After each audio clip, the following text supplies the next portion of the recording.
Kas yra Simic? Ilgai galvojau, kaip mus apibūdinti. Ir galiausiai supratau, jog visų pirma tai yra galimybė. Galimybė įgyvendinti savo idėjas, galimybė pasirodyti kitiems, galimybė tobulėti. Nejau niekada nesvajojai, kad tavo balsą galėtų išgirsti VDU radijo klausytojai? O gal tu visada save įsivaizdavai rašantį tekstus jauti.lt portale?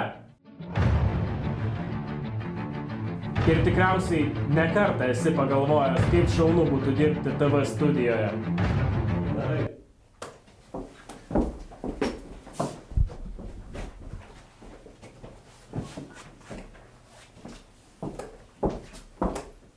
Simic.